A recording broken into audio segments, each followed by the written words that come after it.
Beauté, Baneko Balandi. Merci en tout cas, la Nyoso, vous allez connaître la émission, au dernier virage. Merci à tous. Tous ça toujours dans le plateau, na biso, studio na biso, awa.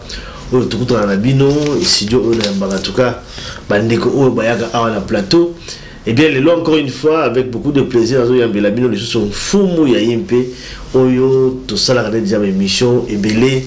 Boyebi déjà hier, bolanda déjà une émission d'Abino de virage. Mais tu y as bien les lots parce que Makambia Koloba, ils allaient toujours épelé. Mais on a besoin d'abord un botte dans le fumo, il y a une botte d'abord un fumo. Yenge, Papa Limia, Yenge, Bandeko Balandi, Yenge Nabino, Bansolo, Sako, Mbote, Jambo. Voilà, toujours avec Cannes, yo.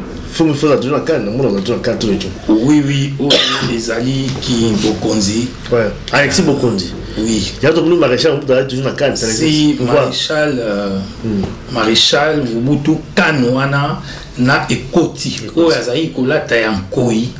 Ezali biso banfumu. Batuto pesa kaye banfumu ya kwilu. Ok. Nde to pesa kaye yango. Malgré tout, ozara na bitumba na ye. Bitumba ya mulele. Ya mulele, ok. Tangu babomaki Lumumba. Tangu babomi Lumumba. Biso to telemelaki makambo wana batu ya kwilu to telemelaki makambo wana to bundaki to récupéraki 3/4 ya mabele na biso ya Congo et puis ba américain na ba belge nde bayaki kokota po na ba récupérer mboka na maboko na biso tant que ba mfumu to monaki choix ezala kité mboka kokai kozala bongo te na gardien oyo tokopesa ye nkoi oyo abatelaka mboka nkoi oyo ya Congo po Congo ndenge ezalaka eza ngo le cœur de léopard signification ya mabele na biso yangwana les lombrils pivotantes nde topesaki ye biloko wana. Voilà, donc les hommes et puis la tenue également aussi, on va toujours tenir aussi. Et c'est des couleurs aussi, ça appelle la signification ou bien? Si. Oui, makila. Si. Ezali makila. O ezali nkoi, totem na biso. Bomonaka na kachopa, bamboke belé. Soki boki botamboli, mfumu azalaka toujours na bobele na nkoi. Totem na yamboka na biso. Et l'ambaya rouge elingi koloba pouvoir. Ok. Pour mfumu akoki ko simba makila ya batute. Ndenge nazali awa, nazali na makila ya batute na maboko na ngai. Ni na mokili ya mulimo balobake mpie mwel azana makila na ngai na mokili ya molimo to na mokili ya musuni libota moko ebima eloba ete ngai nazali na makila ya ndeko na bango to mutu alobake ngai nazali na nyongo na bango ya makila te nazali na makila ya mutu te na maboko na ngai biso tozali makila tina tolatelaka elamba ya motane motane tozo bundela mope na makila oyo ya bandeko na biso oyo etanga wuta boumbu tokota na boumbu donc ezali symbole to bundelaka makila ya Congo makila ya bana Congo matondo. Voilà, ça c'était l'introduction tout simplement. Tout compte de notre émission parce que c'est vraiment aussi important parfois. Il y a que rappeler certains détails, je crois que c'est quand même important. Pour la dire vraiment fumu, véritable fumu. Je crois que c'est la blague peut-être entre le bagage fumu, il y a un pied. Donc, pendant la makila, fumu. Donc, les alliés à blague étaient à jeter, c'est vraiment, n'endengue vraiment sérieux. Alors, et le lot, émission d'habitude, le lot, bon, le sujet est le lot, et le lot, le sujet est développé, c'est-à-dire sur qui montait Mamabé à Congolais. Oui, Congolais, montait Mamabé entre Bango. Ils ont un amulet politique. Ils n'allaient pas abattre. On va s'embêter la religieux. Et bien, vous voyez, le Black Kimbang, même la milieu là-bas, le Black Kimbang, division qui montait Mamabé. Ils allaient partout, même dans la famille, la famille est belée. Ils allaient diviser kakamte Mamabé, Congolais, la ligne Congolais. Mabé, la biso, le Congo, tout le Bagambour, la biso. Ils allaient traverser la période assez difficile. Bapaya, Bakoti, Mboka, la biso. Ils allaient pour qui montait Mamabé, Bakongo, te permettre de faire les portes. Bapaya, Bakoti, Mboka, la biso, pour la biso, Mboka, monter Mamabé. et utawapi et banda wapi pourquoi c'est le Congolais a dit mutema mabena ndeko na Congolais trouver bango lelo avec un fou ya IP total un peu sur le plan spirituel blocage à niveau nini il y a comme un peu kufungola biso et puis quelle est la solution pour que tout mekako kobongisa sika na ki mutema mabe parce que yango des années freinage il y a développement donc il y a beaucoup na biso RDC voilà c'est déjà le besoin de développer. Deuxième sujet, tu as quand même moins de drogue au bombé. Je vois que vous avez déclaré dans les réseaux sociaux, on a biso, comment la situation il y a dépendance, il y a une drogue bombée. Ils allaient fabriquer la pièce il y a un d'échappement, catalyseur, quelque chose comme ça. Par exemple, on va partir, on a des drogues. Les autres là, ils sont tous debout. Au télémozo là. Ils ont drogues très dangereuses. Et puis, je crois qu'ils allaient détruire jeunesse Nabiso. Tout le monde à niveau Congo également, l'autorité, vu quand même la mesure, tout le monde mais qui démantelé. Moi, démantelé, usine, nous avons fabriqué drogue. Total, il a vraiment yango. Pourquoi drogue a beaucoup à Nabiso? Et puis, destruction, niveau de destruction de jeunesse Nabiso, il y a un tout le monde parce qu'ils allaient vraiment danger pour la jeunesse Nabiso. Et puis, dossier sur l'élection en 2023, normalement, il se faisait organiser. Tout le monde le bilan déjà parce que c'est dans 2 ans. Pourquoi pas que le bilan le lot parce que Foumiaï peut pas avoir un peu candidat en Bokanabiso. Pourquoi pas? Il y a un Foumou. Pourquoi vous tirez à Moussou? Il n'y a pas avoir un peu candidat pour récupérer, disons, ma belle en Bokanabiso, comme Ndenge Babunde la Mabele. Tout le monde peut que le moment mouké, na souka ya émission, na biso. Alors, Foumiaï, je crois que là, on sait quand même un tableau. Il y a menu à l'émission de Bisso. Il y a les autres quand même un élément à l'émission sur Mouté Mamabé. Qui Mouté Mamabé? Il y a pas Congolais. Je vois que voilà les alliés. Et là, on peut sur Toyebi. Toyebi qui Mouté Mamabé. On a Congolais, ligne Congolais. Congolais, ligne Mbokana. Congolais, azali ko funda ndekonaye. Les lots, on sont total dans Congo. Bah, étrangers, bah, soit place. Dans Mbokana Bisso. Dans total, l'image, moi, il y a Souka Awa. Côté à Sud Kivu, Kuna Bukavu. Ils ont là côté Mouba mine les Arakuna pour qu'il n'y ait pas d'autorisation à chinois. Congolais, pourquoi il faut chinois plus d'autorisation? T'as là niveau de commis. T'as là niveau de l'abus des alliés. Congolais, ligne Congolais, dans le niveau politique, oui, la politique, l'abus de avancé, bon, l'abus étranger, infiltré, bon, l'abus, c'est pas ce que Congolais, ligne Congolais, trahison sur trahison, la musique quand même pasteur, c'est la même chose. Ndenge moko, on peut côté qui va kimbangiste, ou bah lobela kimbango, bah bundela kimbango, bah parler sur kimbango, qui monte mamabé à tous les niveaux dans la famille nyoso. Faut me sur le plan spirituel, bien fumo, c'est plus spirituel également. Comment on peut dire qu'on rappelle biso, Timothée a bien utawapi, et banda wapi. Et bandit de les années, mais quand on fait la biso qui font Matondo na point où soulevé Bitumba ou Tozali Kobunda, c'est une guerre des esprits. Et là, comme mon côté à Sika, Ezali na se ya moi oyo. Nyonso oyo tozoko mona lelo, et si to viva yango na tangu ya bakoko babiso. Oyo tozomona lelo. Oui. Tangu oyo nyonso ça dit quoi? Mabe tozomona. Mabe tozomona. OK. Motema makambo nyonso lobi. Pour en bref, yango na bi to viva déjà yango. Omoni soki mutu azobela. Pour ce te expliquer awa kakaboye toko sala 40 jours to lobaka kaka mutu ako comprendre te malamu mutu pas alanda na ye alandia to landa ki émission ya notion de la nation Congo to landa mais au comprendre qui ko comprendre zelo ko mususu mutu a comprendre likambo mwana a comprendre ka cours Mateya ataza ko bela soki ba changer chapitre akoya na cours pour nani abi na comprendre professeur le quoi na comprendre ki mbala mususu akobakisa ma notion ya sika pour nazala toujours na page voilà. Mais oyo alandaki na ekaka yaki na classe na landa kaka bon prof on peut na lingara été et tout ça moi nana suka azokate tango azuite akei na ndako batuni abi professeur wana asala inga kanai professeur wana za motema mabe tout ça parce que a comprendre na ye courte pour na to comprendre makambo no solobi il faut origine nango euti wapi sugali kampo eza lokola mutu azali kobela Congo ezali malade mais tokosala nini tokopesa kisi nini mais pour topesa kisi il faut tosala examen général pona koyeba bokono oyo moto akobela ezali bokono nini na yango na makambo oyo nyonso lobi bandeko to se référer biso banso na ba filme ya esclavage bokomona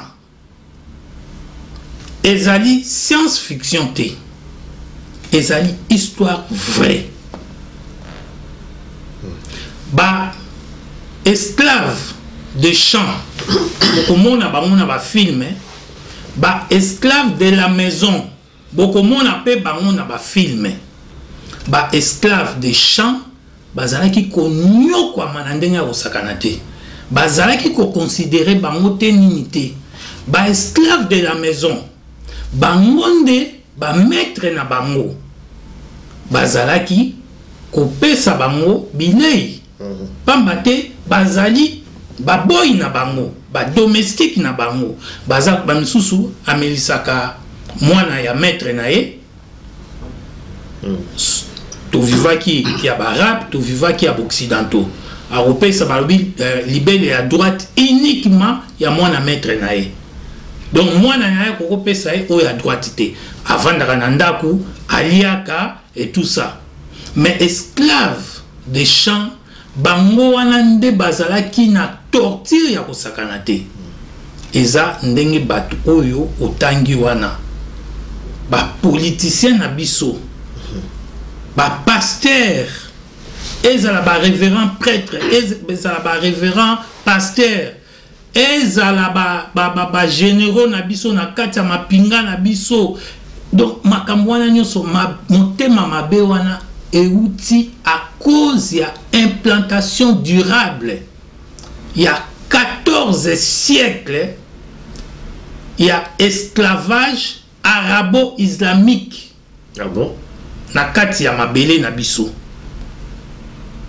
oye kobakisa esclavage occidental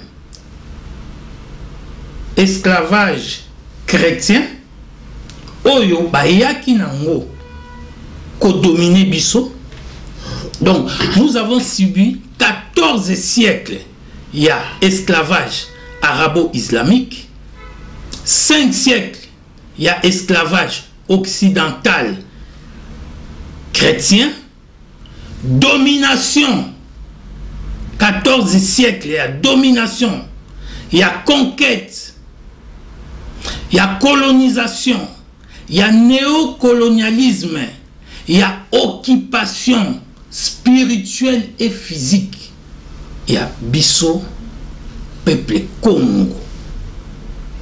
Quand on a peuple Congo, na koba insi ya Congo mobimba 4 coins ya mabele ya Congo to subir aliénation pendant 14 siècles ozomona 14 siècles parce ozo subir donc on commis aliéné spirituellement mentalement intellectuellement otikali sikoyo to komi banani donc baumbu ya libela to zongi ndenge to monaka na tango wana ba oyo bazalaki koteka bandeko na biso lelo o bandeko na biso ba panzana partout hein ba panzana partout to panzana to koma baumbu papa yomba ayeba nzembo esclave bolanda nzembo wana po émission ezalaka likambo ngonga mais bolanda nzembo wana bolanda ba film wana bokomona ke lelo oyo esclavage ezali ba changeant de forme tango ya kalezaki bango bazali koyepa na biso mais oyo ya lelo bazwa ba maître ba mindelendo ba maître bazwa ba esclave de la maison. Donc ba tikala kaka wana pona ko salela ba intérêt ya ba maître spirituel na bango ba arabe ba maître spirituel na bango ba impérialiste ba occidentaux. Pasi na biso ya wana bolimbisi po na bosengo penzo upesa ngai ngonga to limbola yango mwana Congo nyonso a comprendre motema mabe na biso sike outi. Donc outi e côté li biso na makila esclavage wana tikali e boti misisa kati na biso. Nani esclave de la maison azali capable yako boma tata oya botiye, yako boma mama oya botiye, yako boma ko sacrifier bandeko na ye, yako sacrifier peuple Congo pona asala plaisir na ba maître spirituel na ye pona pouvoir na ye ya kiboumbu. Ozomona esika mutema mabe oyo ya ba politicien, mutema mabe oyo ya bandeko na biso ba pasteur, mutema mabe entre ba combattant, mutema mabe entre ba kimbangu sindo biso ba tutoko teya mfumu mvuluzi kimbangu ndengo uti kolimbola. Donc esclave de la maison a préféré moi na Congo à souffrir. Au moniteur wa kalabande bazaro sala biso na kibungwa boyebi total ba film lelo o ekominde esclave de la maison a préféré na ye un Libanais, un Chinois, un Arabe pakistanais, un Indien, un Sénégalais, un Congolais, un Rwandais.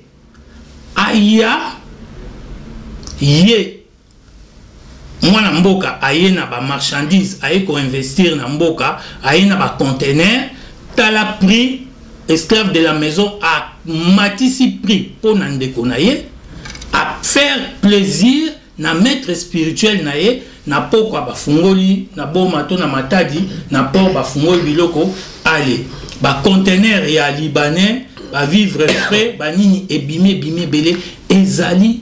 Donc implantation durable ya kiboungu ya molimo pe ya musuni oyo ndele akotisa biso yango ozo mona même na kati ya armée mutu ayebike ba oyo baza ko sala biso wana eza ba occupation batu wana baza ba Rwandais bazo kobundisa biso.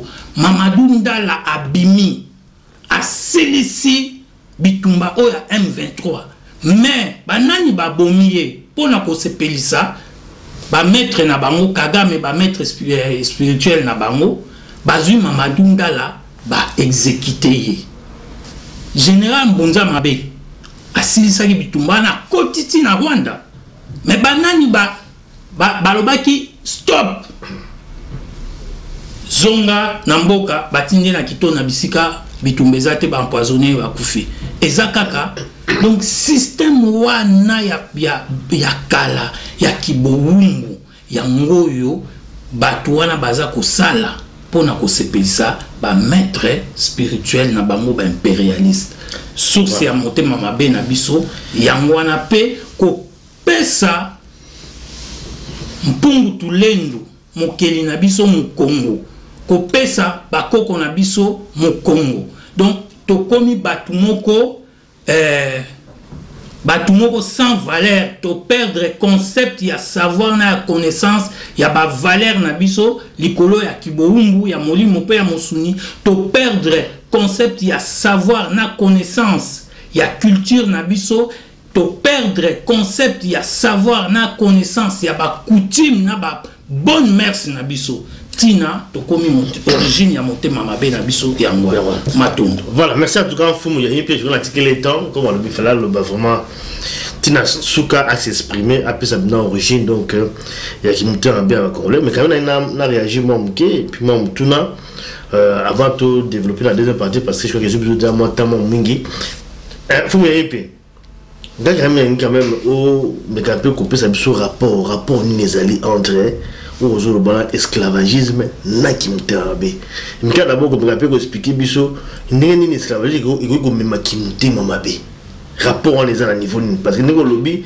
dans la monnaie rapporté c'est vrai que bon ceux qui battent biso battent ba koko na biso na ba ndeko na biso battent qui est-ce y a un de créer kimutema mabe mais quand d'abord couper ça ko expliquer en OK et puis de deux esclavagisme mais ça quand même de subir en route je crois que toute l'Afrique l'Afrique noire bouébi partout d'esclaves autant partout mais qui monte en B ils ont bamboka msusu na tene n'est pas la biso quelle est peut-être différence parce que on peut pas subir quand même biloko esclavagisme nyonso wana aliénation de ngozoloba spirituel magambutu donc on peut pas subir en ngolo l'Afrique msusu parce que tout comparer biso ba congolais na ba africain msusu je te régresse quand même à Kassi. Matondo. Na comprendre. Na comprendre. Ils ont marqué mon monument. Voilà. Expliquez d'abord. Matondo. Au moni, au comparer à les sous jamais mais au grand jamais bandé kobo comparer Congo na bamboka nyo surtout ya mokili.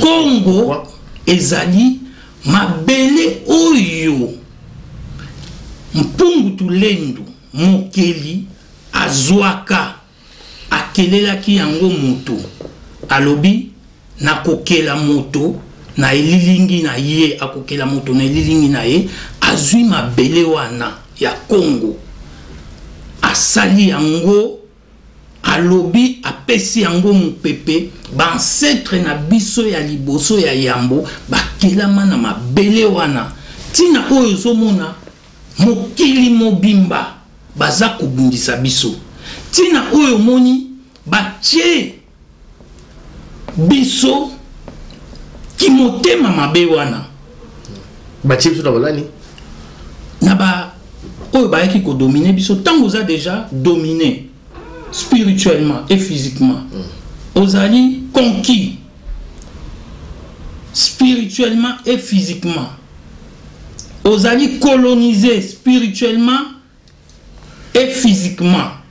Donc c'est pourquoi biso ndolobi bala katchova muke tant on parler sur la colonisation tout ça bon on va comparer sur awate en fait biso tous les peuples mongo spécial ndolobi oui par rapport à oui et qui bateau bayaki l'esclavagisme na bongo la biso ba on peut ba yeba qui dos spécial est-ce qu'ils ont peut-être trouvé ça ba meiko ko implanter dans le bas domination na bango na peuple Congo ko légal africain mususu parce que batu o ba ya ko dominer biso baza ba principauté ya monde des ténèbres na monde de ba principauté ya monde des ténèbres ba yebi makambo oyo tozali koloba biso ba mfumu toza koloba na mokolo ya lelo ba yebi ke mabele wana banda ba preuve ezali ke mabele wana ya ngoyo mpungu tulendu akelelaki na momutu poso na yo oyo mais olobi motema mabe ya nanu mais mutu mwana Kongo aza na motema mabe contre poso na ye ponini alingi poso na ye te alingi akoma lokola mundele aboyi nanu poso na ye ezaki motema mabe te mokeli mpungu tulendu azwi mabele abi akokela moto na elilingi na ye akeli moto obimi na poso oyo obimi na elilingi na ye yo oboyi yango oboyi suki na omoko komi na motema mabe ozo c'est spirituel makamto koloba suki na yo moko okomi na motema mabe nanu muninga te mais yo moko basili na yo okomi na motema mabe malamu ochal obima lokola oya yaki kokolonize yo ozomona aliénation ozomona ndenge bazwi biso na molimo bakangi biso tokangami na molimo boungu ya molimo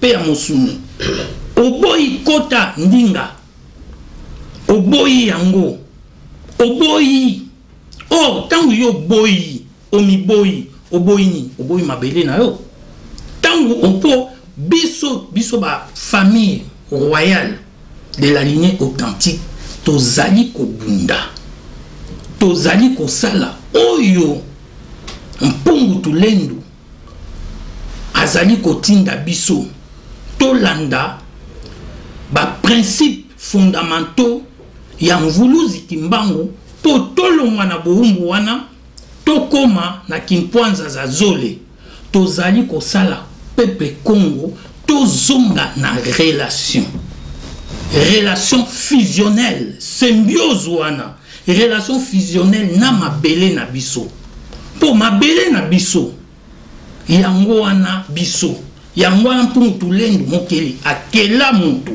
et puis topanzani mokili mobimba mboka na biso Congo ezali un paradis sur la terre bilembo ezali bankita wana nyonso tuboko mona eza bilembo ya mpungu tulendu acha yango na plaisir te akocha mpe na bamboka mosusu mais poni ezali wana epai na biso et puis peuple Congo yeba tozali berceau de l'humanité bango moko bato balobiamu berceau de l'humanité tant babi berceau de l'humanité c'est elingi koloba ete moto ya yambo kati na mokili tozali berceau de la civilisation mais tant baye ko coloniser biso ko dominer biso spirituellement baye biso civilisation o ezali ya biso te to komi motema mabe na civilisation ya biso et pourtant biso batu ya yambo peuple ya yambo oto bimaka na mokili mobimba ko tambola pona ko enseigner ko apprendre ko informer ko instruire peuple ya mokili la divinité Congo la spiritualité Congo to panzana partout komuna bayindo baza partout na mokili toza peuple ya liboso mais comment est-ce que makambo to koloba batangisa yango te na classe so to milingani to lingaki biso moko biloko to koloba nde yango wana banga kotangisa na etelo mais na etelo ezali te yango toza kobunda pour tozonga na relation fusionnelle. C'est ça la solution en fait. Qu'est-ce qu'il faut faire pour monter à Mabéo ici la solution c'est ça. Solution na biso ezali yango wana ya kozonga na union na mabele na biso ya kozongisa ba lien na bakoko na biso bakoko ba biso soki ba principauté ya monde des ténèbres ba bengaki bango bokoko na bino eza kindoki eza mabete kindoki eza na kikongo et na lopoto lingolo ba science eza très développée balobaki te bakoko na bino baza ba Kadian Pemba eza pe na kikongo eza bakota oyo ya biso bandinga oyo ya biso donc soki balobi na oza Kadian Pemba wana mabe oyo atangisaka makila ya batu ndenge ba politicien ba pasteur batu wana nyonso bazali kotangisa makila ya bana Congo bazana makila na maboko na bango bana Congo na bana Congo bazana makila na maboko na bango wana za ki Kadian Pemba ki motema mabe mais ba principauté ya ba maître na bango na babaki banfumu baza bandoki donc mon makambo to koloba ya mwana ba bengi kindoki donc to ko timola esika motema mabe euta pour moni bibon soki otoboli bibon o fini yango te ba sali pansement te okomona lokolo na yo ekopola suka bakoya okatango donc il faut au mission to pesi notion de la nation Congo auto kopesa ezali ete to kei penza na bozindo motema mabe na biso euti wana to longola motema mabe wana mwana Congo nyonso amiyeba ayeba spiritualité na yi. Bon, c'est pas aussi évident koyeba spiritualité kozonga na bokoko. Bon, tout ça là, bon, ce n'est pas aussi évident que cela. Comment on doit voir beaucoup spiritualité, c'est-à-dire que quoi, ça a abandonné par religion, tout ça, oh, à Salanini, à tirer au c'est quoi? C'est-à-dire qu'aux zones, les années. Omoni, kolongola ba kombo, ya ba koko mindele. au bapesa biso. Ba prénom. Oui. Pour wana déjà. Quoi l'authenticité comme Mobutu à Salaka à l'époque. Ingeta. Au moment tango Mobutu a Salaki biloko wana. To komaki na force moko boye na mboka na biso ya makasi na niveau ya mokili mobimba. Pona nini yango tolobi to comparer Congo mabele ya Congo lokola bamboka nyonso tu ya mokili te. Po tozali ba ancêtre na biso bazali ba premier homme bantu. Donc mpungu tulendo akeli muntu akeli bantu kolongola nanu ba kombo wana pamba te ba kombo wana yango nabi 14e siècle ma origine ya motema mabe na biso origine ya pasi na biso origine o esali ke batu wana ba nyokola biso ba privé biso mai ba privé biso courant ba privé biso nyonso et pourtant biso batu toza mokongo ya mokili un paradis sur la terre tango toza ko porter ba prénom ba baptême tozwaka ba baptême bandeko makambo oyo tozo koloba tozwango sérieux ba baptême oyo tozwaka banda 7e siècle to porta ba kombo ba arabe ba kombo na biso moko tutolingi yango te ozobota mwana opesi kombo ya ba arabe mais tilelo oyo soko kei na Libye bo omona ba mission ba video ezali ndenge bazoko nyokola mutu mundu ndenge ba oteka biso na bombu omoni origine tilelo oto koloba awa bazali koteka biso na Libye na Kachopa o bengi Afrika ezali kombo ya général romain wana Léo Africanus. Donc on a ba kombo wana nyonso ça nous porte pas le bonheur. Na ba kombo ya ba Brazzaville donc na ba kombo ba Cameroun na ba donc tozo zwa kombo ya mboka oké ko chango na pot na lokota ya batumusu c'est une domination déjà spirituelle toza kotam bazo baptême ya ba chrétien ti lelo oyo mais et pourtant toyebi ke pape Pied V a signé qui accord ya esclavage a signé pape Saint-Père a signé que biso tozala baumbu tokelama pona kozala baumbu ya mindele et pourtant biso batu oyo nde ya yambo na mabele wana oyo mabele ya Congo mpungu tulendo azwaki po akela mutu mbantu bakoma ebele kati na mokili mais a signé et puis bazo batisa biso ba opesa biso ba baptême na ba kombo ya ba koko na bango donc kombo na yo mongala olingi ngo lisusu te or kombo wana na biso ba mfumu tango obengo mongala na omona koko ngala na omona koko ngala o azalaka na nguya koko wana azalaka mwasi azalaka na nguya likambo nyonso ekokomela o papa limia na butu to na moi soki obengi ye mutaza ange gardien na yo po ndenge totambolaka tolobi eza guerre des esprits oyo toza kobunda milimo misusu eyaka mpona kobundisa o mais molimo ya mongala yo ozosala fierté na ye tala bemission ozosala nini kombo na ye tala niveau yo tomboli kombo na ye bongo siko biso nyonso poni tokotombola bakombo ya bakoko na biso te kolongola bakombo wana ezali koporte biso malédiction eza kotia biso kaka na bombu kino lelo oyo minoko na biso kozongela parfaitement na bien kozongela parfaitement communication na bakota na biso na bandinga na biso c'est pas pour rien toza na ba minoko na biso.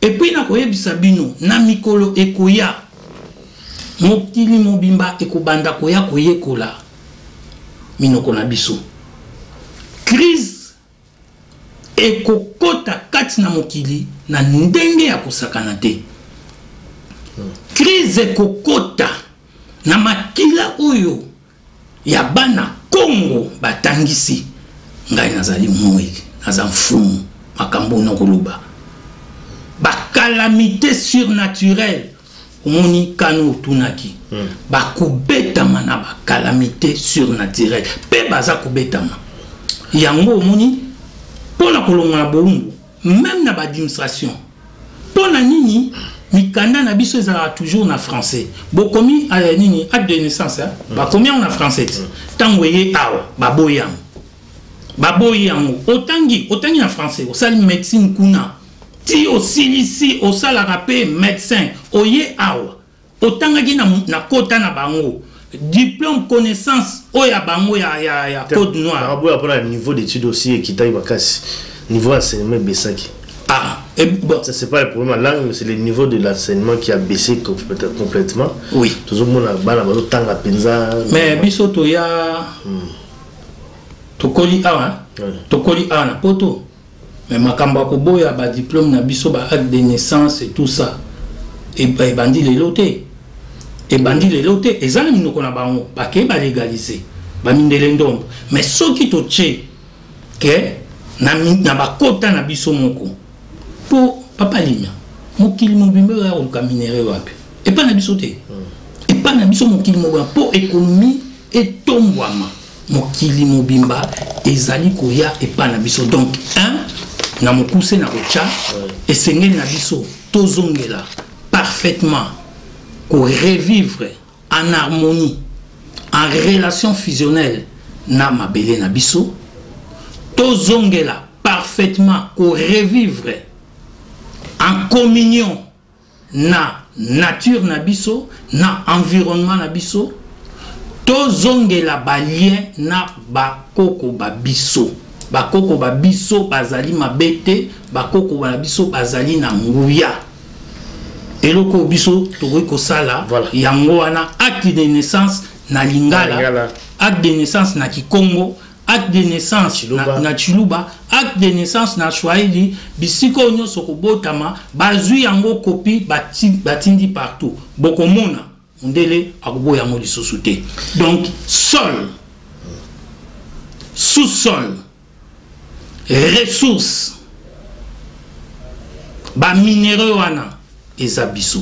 Soki bako boma biso eza pona biloko wana nde yango biso yango esengeli tozongela ko revivre parfaitement en relation fusionnelle na sol na biso na sous-sol na biso na ba ressources na biso na ba minéraux na biso na nature na biso yango wana nde mokeli na biso apesaka biso yango wana nde eza kolakisa ke Congo, mabele ya Congo et kokani na ba mabele nyonso ya mokili te mabele ya Congo yango nde esimbaka mokili mobimba tina bomoni Pakistanais asambelaka chrétien asambelaka Jésus te aza kuna azo sambela so ba dieu na bango bazala ba dieu ebele po aya tango koyepa na biso akomisi yo mwana musala na ye okomi kotekela ye mai libanais la même chose Allah.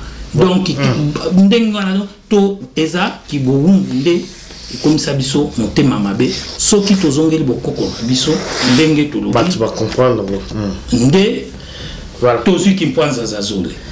Voilà, ça a été un peu long pour cette première partie. Je crois que c'est quand même important pour Fumu à Fumu là on peut makasi voilà donc tozongela bokoko pour qui me donne ma bé et l'ongwa la carte na biso. Mais rapidement parce que tout pousse quand même le deuxième dossier et puis troisième dossier. Les dossiers allaient sur donc au babengi bombé au je crois que vous dans les réseaux sociaux bah toi au kangama c'est-à-dire que nous là la debout donc bah va perdre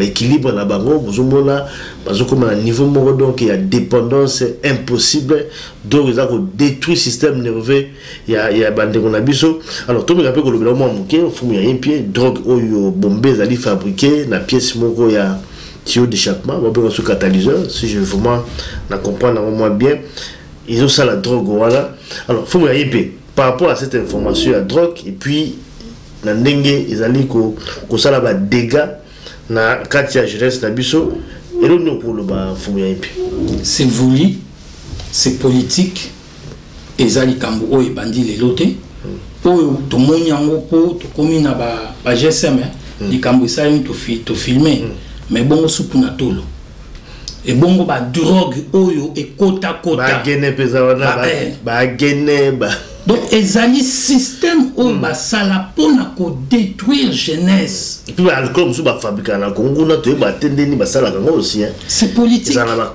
kwitimo ko ya kosala te c'est politique ya mona ebisibio cause ya biloko nyonso eza likolo ya kiboumbu pourquoi ba politique ko sala parce que tout le monde quand même ba politicien pour le gouvernement parce que ba momo na ba mela bango bango moko ba mela ba sur ba traquer jusqu'au tout le monde ba démanteler ba usine des fabriquer kasi bazo kasi au moins qu'on va to va to ça la système anini tindiga tsanga to ça l'émission la biso ba misu ba olo ba makambo ba olo ba kunako ba ondima moto mwana tango aya tali abi ngamna ba likambo ate limbisanga ngala kokalo donc ezali nguya nguya muntu kosimba nzete otuni nguya bango bako sala makambo na place na biso ba politicien bango moko ba tuana nyonso tu bana wana okanisi na este kuna mwana ya 16 ans ya ikna ke musika kutu mwana ya 7 ans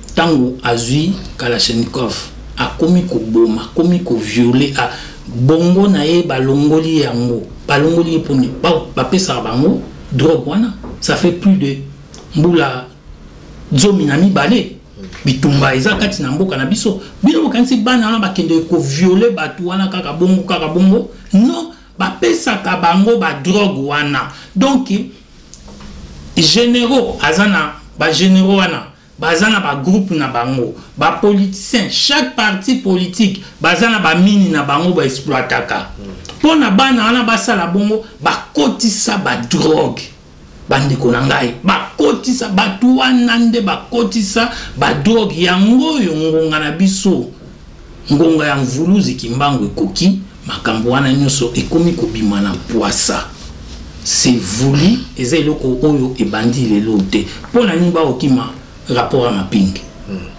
pona nimba okima en fait non zoloba ça dit que les alliés politiques m'ont mis en place oui il y a côté détruire génération pour ce qui est là, on dit que ressources, par développement ya mboka, par ressources humaines, par bateau, production ya bateau. Ndenge bateau bazar vivre. Bon si tant population comme bongo, ba détruire mboka. Bon ba politicien, ba koloba ngai nini pona ote tozo bunda pona développement mboka. Mais développement mboka, bozana ba groupe na bino ba rebelle kuna, bo cha bo pesa bana na ba drogue. Donc bino mo participer na destruction ya population, destruction ya mboka. Lokola mboka mabele ya Congo ezali lokola ba mabele nyonso tu ya mokilité tina bakokaka biso te ebandi lelo te ebandi wuta ya kiboumbu na biso bayaka basilisa génération na biso mais bakokaka te barabe baya ba exterminer biso tokoma kaka ebele Léopold na tour na ye ba exterminer un quart de la population tokoma kaka ebele tozalaki ba 20 millions ba toye kokoma ba 30 millions ba bomi toye ko bakisama ba oyo bazoboma bobo donc mayele na bango yosila yango baye na ba drogue wana pona ko détruire tout simplement la population.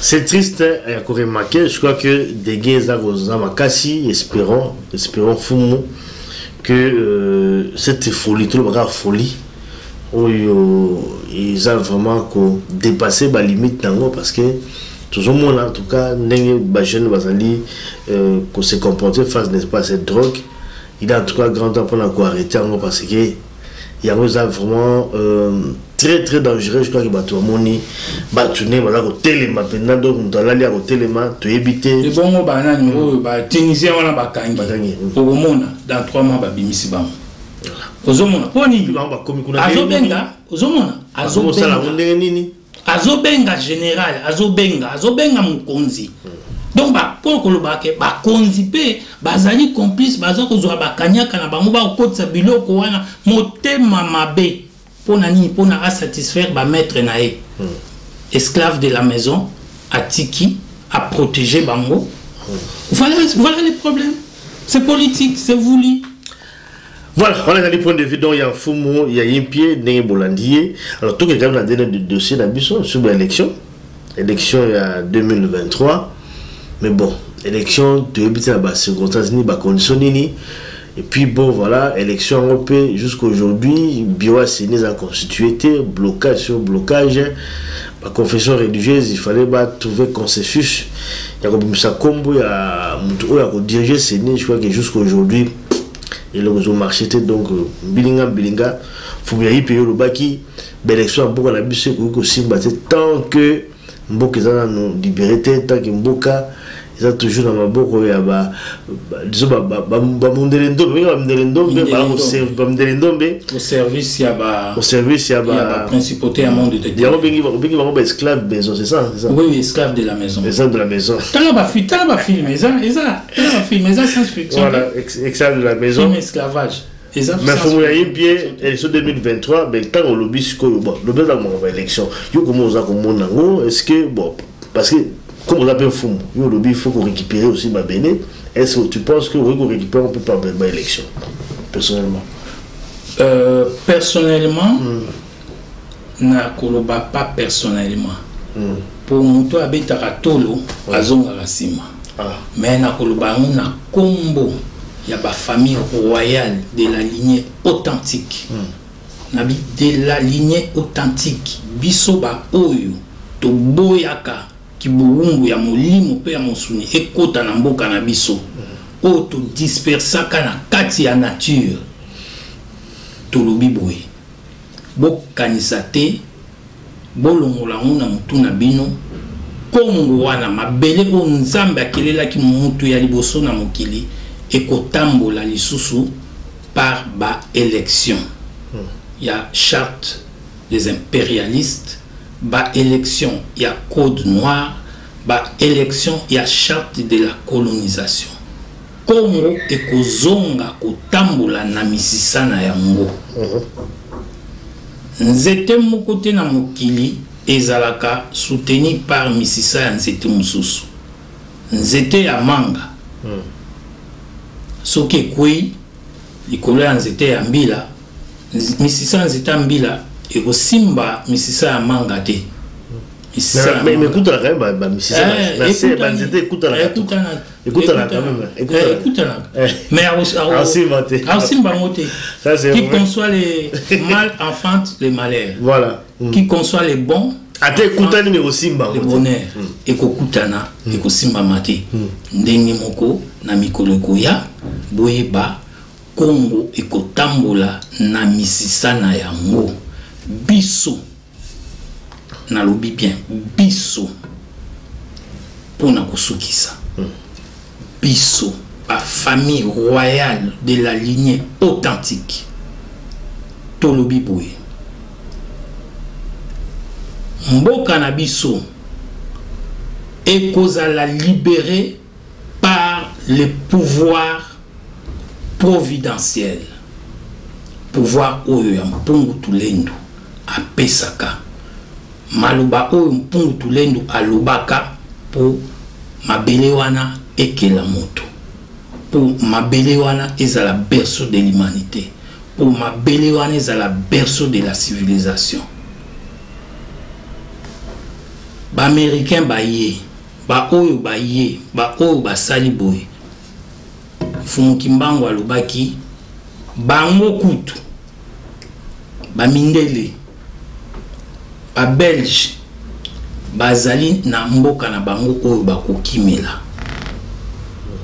Et le 4 janvier 1959, date prophétique, bakimaka babosanaka bana na bango bat bavandaka 80 ans na mboka wana.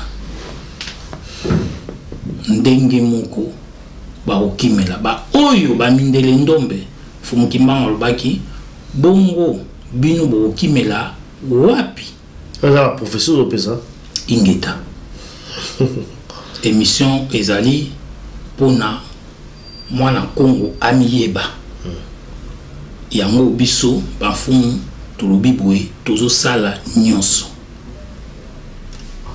pona kosukisa banque pona kofungola mwana Congo aiba musala ba mindele ndombe ezali musala mabe ba banque ezali esika oyo ba bombaka biloko ya valeur ozo pe beaucoup na oyo pango okeko bomba na banque banque ezali esika oyo économie oyo tambusaka mboka bongo biso nini ezangaka pona nini na bikongo ekotambola lisusu na misisa banzete mususu te kozonga kotambola na misisa nango po epai na biso banque ezali esika oyo tokobomba ba minere na biso ba or na biso tobombi yango na banque ba diamant na biso tobombi yango na banque ba biloko na biso kutu banque na biso ezali sous-sol na biso ezali banque tozana besoin ya kosala ba autoroute ya minene tozana besoin kosala banzela tozui kaka autant de tonnes de l'or to pesi na batu oyo bakotonga mboka na ba o bazaka makasi na mboka boye ali po origine na bango nyonso eza euti pa na biso